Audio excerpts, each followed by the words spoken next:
À 58 ans, Doña Rosa sentait que sa vie avançait comme un bol de sable qui se vide en silence. Chaque matin, face au miroir vieilli de son petit appartement à Triana, elle ne voyait pas seulement les lignes tracées par le temps, mais aussi l'ombre persistante d'une inquiétude. La peur de vieillir sans sol ferme sous les pieds. Ses mains, rêches et parfumées par les nettoyants de l'hôpital où elle travaillait, témoignaient d'années consacrées à mettre de l'ordre dans le monde des autres, tandis que son propre intérieur restait en attente. Beaucoup disaient que l'argent n'achète pas le bonheur. Mais Rosa avait appris que le manque prolongé use l'esprit. Bien qu'elle accepte des heures supplémentaires sous des lumières blanches et dans des couloirs interminables, son salaire se défaisait comme de l'eau entre ses doigts. Le loyer augmentait, les factures frappaient sans relâche et les courses hebdomadaires devenaient plus lourdes. Elle vivait dans une vigilance constante qui lui volait la capacité de rêver. Elle ne craignait pas tant la fin de la vie que la possibilité de perdre son autonomie. Sans économie et avec de petites dettes qui s'accumulaient comme des pierres sur le chemin, elle avait l'impression de courir en rond, regardant de loin la sérénité que d'autres semblaient habiter. Sans s'en douter, alors qu'elle avançait fatiguée vers l'arrêt de bus par un après-midi d'octobre étouffant, le destin lui préparait une leçon silencieuse. Après une journée exigeante à l'hôpital, elle attendait avec des sacs suspendus à son bras quand le ciel clair se couvrit de nuages et promit la pluie. Là se trouvait Doña Mathilde, une voisine âgée, veuve et aux moyens modestes, mais toujours ordonnée et paisible. Sa présence dégageait une quiétude qui contrastait avec la tension que Rosa portait en elle, éveillant une douce curiosité. Quand les premières gouttes touchèrent le sol et que l'air se remplit du parfum de la terre mouillée, Mathilde la regarda avec bienveillance et commenta avec légèreté le poids qu'elle semblait porter.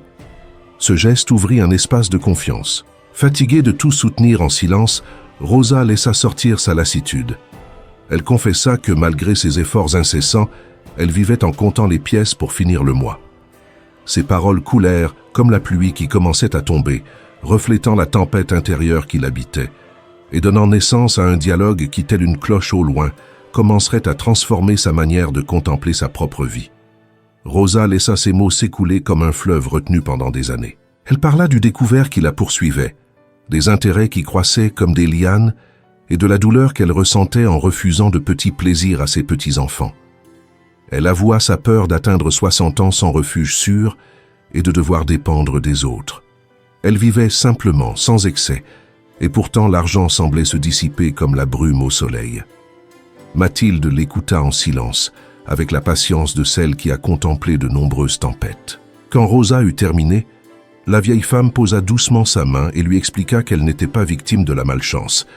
Elle devait regarder sa relation à l'argent avec une autre conscience.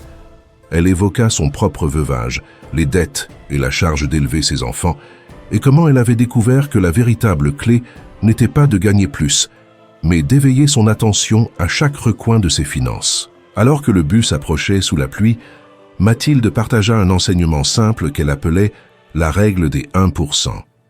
Elle parla avec l'urgence de celle qui tente une lanterne dans l'obscurité.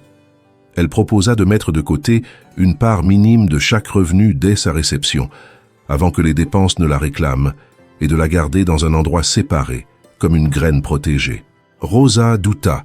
Il lui semblait impossible que quelque chose d'aussi petit puisse répondre à des problèmes si grands.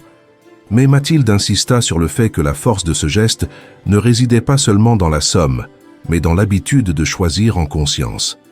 Au début, l'idée laissa à Rosa un goût amer. Elle espérait une réponse plus imposante et trouvait presque inutile de réserver si peu alors que ses dettes pesaient tant. Avant de monter dans le bus, Mathilde la retint et lui murmura que cet acte était une manière de reprendre le gouvernail de sa vie, une décision silencieuse face à la pression quotidienne. Elle lui suggéra d'essayer pendant une semaine, comme on observe une expérience du cœur. Rosa monta, confuse, regardant sa voisine rester sous la pluie pendant que le véhicule la ramenait vers ses préoccupations. Pourtant, quelque chose s'était éveillé en elle. L'idée d'épargner comme un geste de dignité commença à résonner dans son esprit, allumant un mélange de rébellion et de détermination. En entrant dans son appartement et en voyant les murs usés et le robinet qui goûtait comme une horloge impatiente, elle sentit que chaque détail reflétait sa fatigue. Elle s'assit dans la cuisine, ouvrit son porte-monnaie et se souvint de l'argent supplémentaire de la journée. Elle prit un bocal vide, le nettoya soigneusement et y laissa tomber une pièce. Le son du métal contre le verre fut comme une cloche douce inaugurant un engagement intime. Cette nuit-là, au lieu de tourner dans ses inquiétudes, son esprit se reposa sur la possibilité de construire quelque chose de nouveau, grain par grain. Les jours suivants mirent sa constance à l'épreuve. Chaque pièce mise de côté apportait avec elle un murmure de doute, mais Rosa persista. Même les monnaies oubliées dans ses poches trouvaient leur chemin vers le bocal. Avec le temps, ce geste répété commença à semer un sentiment inattendu de contrôle. L'épreuve la plus dure arriva lorsqu'elle fut sur le point de céder à une envie habituelle. Elle hésita quelques instants et choisit de continuer son chemin. À sa surprise, ce renoncement ne la vida pas, il la renforça, comme si elle avait affirmé sa propre volonté. Portée par cette petite victoire, elle s'assit un après-midi pour examiner des reçus et des relevés qu'elle avait évités pendant des années. En organisant ses dépenses, elle découvrit que ce n'étaient pas les grandes factures qui érodaient son économie, mais de nombreuses dépenses minuscules et répétées qui lui offraient à peine de la joie. Ensemble, elles formaient un courant constant qui drainait ses ressources. Avec humilité et fermeté, elle décida de réduire ses habitudes et de diriger cet argent vers des objectifs plus essentiels. Avec l'arrivée de l'hiver, son travail resta exigeant, mais son regard avait changé. L'épargne quotidienne devint un rituel conscient, une pratique de discipline et de respect envers elle-même. Le petit bocal céda la place à un récipient plus grand où reposaient des pièces et quelques billets, fruits de choix plus attentifs. Bien que sa vie demeure simple, Rosa ne se sentait plus piégée. Elle avait commencé à bâtir, pas à pas, une base sereine qui lui rendait confiance en sa capacité à orienter son propre destin. Au fil des mois, le récipient de Rosa commença à se remplir comme un lac nourri par de petites pluies. Chaque apport, aussi modeste fût-il, l'argent de quelques services rendus à ses voisines ou des pièces récupérées au cours de la journée, s'ajoutait avec constance.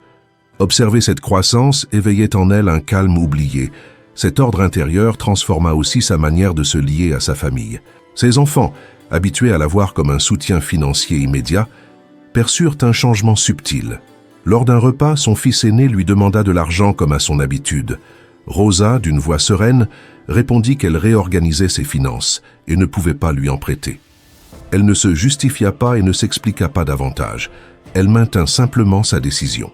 En refermant la porte après la visite, elle ressentit des nerfs et du soulagement mêlés, mais surtout une dignité nouvelle, comme si elle avait allumé une lampe en elle. 8 mois après le début de sa pratique, la vie lui présenta une épreuve inattendue. Une nuit chaude, la machine à laver tomba en panne et l'eau envahit la cuisine. Autrefois, un tel contretemps aurait déclenché son angoisse.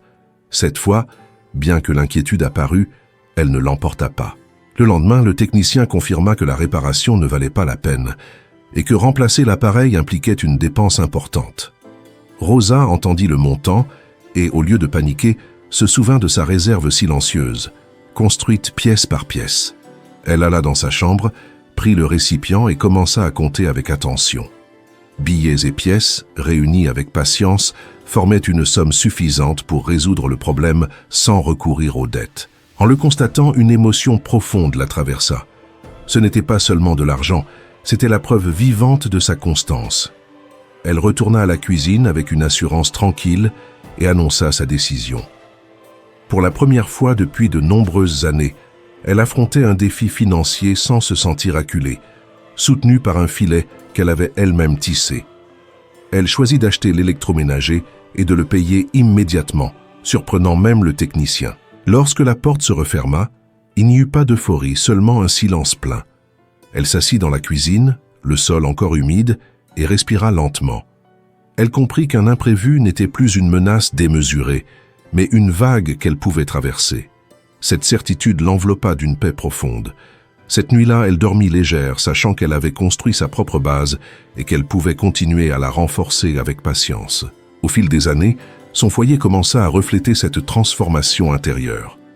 Elle répara ce qui restait en suspens, éclaira des recoins oubliés et transforma son appartement en un refuge accueillant. Un après-midi, elle partagea un café avec Mathilde, sa compagne d'apprentissage. Avec une gratitude sincère, Rosa la remercia non seulement pour le conseil pratique, mais aussi pour la leçon de respect envers elle-même. Mathilde sourit avec la sérénité de celle qui connaît les cycles et lui rappela que l'argent est un outil qui s'épanouit lorsqu'on le guide avec discipline et clarté. En regardant par la fenêtre les rues de son quartier, Rosa perçut le monde avec des yeux renouvelés. Elle ne se sentait plus enfermée dans un chemin fermé. À sa place, elle éprouvait une ouverture sereine vers l'inconnu. Après des années d'inquiétude, l'avenir cessa de lui apparaître comme une ombre menaçante et commença à se révéler comme un horizon vaste, digne d'être contemplé avec curiosité et calme.